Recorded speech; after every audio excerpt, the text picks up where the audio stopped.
Hello, this is the luckiest maths teacher in the world. Thank you so much for tuning into this video in which we will look at describing the skewness of a set of data. We'll also look at describing that data as unimodal or bimodal. So all of this requires us to understand the mean, median, and mode. So let's look at this set of 5 scores here and calculate the mean, median, and mode. So to calculate the mean of a set of data, you add up all the scores and divide by how many there are. So if I add up the 5 scores, they add to 221. I divide by 5 because there are 5 scores, and I get 44.2. That's the mean, which is colloquially referred to as the average. So the median is like the center point of your data. You calculate the median slightly differently depending on whether the number of scores is odd or even. So here we have an odd number of scores. The median is just the middle score 45 because there are the same number of scores above it as below it. So the median here is just 45. The mode is the most common score. So in this set of data, the 5 scores, there's only one score that's repeated, 54, so that will be the mode. So this set of scores is unimodal because there is only one mode, but you can have more than one mode. So now let's take this data set and add to it an outlier.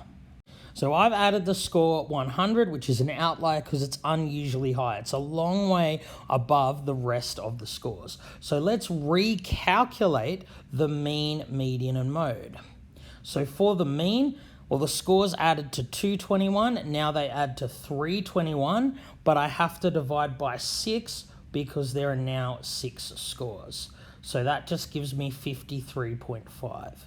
Now let's look at the median. So when you have an even number of scores, there will be 2 scores in the middle. To find the median, you just take the average of those scores. You just add them up and divide by 2. And you see that we get 49.5. So then the mode, well, it will still be 54. Now that I'm looking at all 6 scores, 54 is still the only score repeated. This data is still unimodal.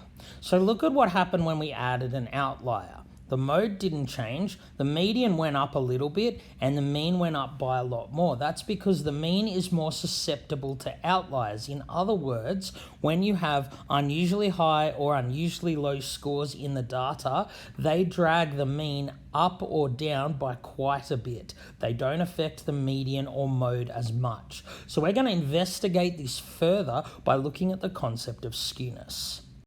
So, sets of data can be described as positively skewed, negatively skewed, or symmetrical.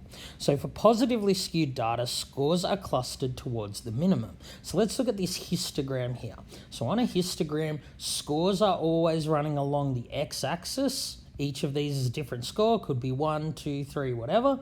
Frequency is always on the y-axis. Frequency is how many times the scores occurred. So the higher the bar, the more frequent the score, the more times it occurred. So in this histogram, we see that lower scores occurred more frequently. That's what we mean scores clustered towards the minimum. As we increase the scores, they occur less frequently. In other words, there are more scores closer to the minimum than to the maximum. So when this happens, the mean is generally greater than the median. So why is that? Well, if we're looking at the median, remember the median's the middle point of the data. So the median will be somewhere around here. That will be the middle score, so the same number of scores above and below it. But because the mean is more susceptible to outliers, what happens in positively skewed data here is that these high scores will drag up the mean by quite a bit, but they won't drag up the median. So negatively skewed data is just the opposite. That's where scores are clustered towards the maximum. That's where the higher frequency scores, the scores that occurred the most, are closer to the maximum. So as I said, it's the opposite happening. The mean would be less than the median. Why is that? Well, the median would be somewhere over here, same number of scores above and below, but because the mean is susceptible to outliers, the outliers would be down here, these scores here would drag the mean down, but they wouldn't really drag the median down by much. That's why in negatively skewed data, usually the mean is less than the median. So symmetrical data is just data that's not skewed. The mean and median are approximately equal.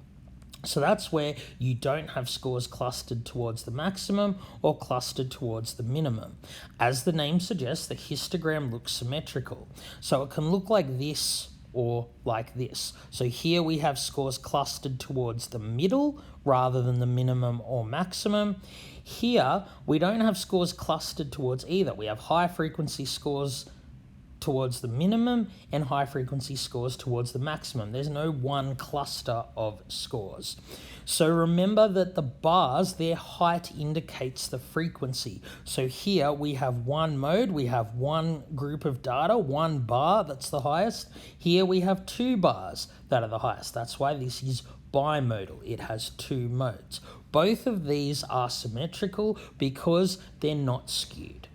We don't have data that is clustered around the maximum or minimum in either of these cases, and for that reason the mean and median would be very close. Alright, thank you so much for tuning into this video. This has been the luckiest maths teacher in the world. Have a great day.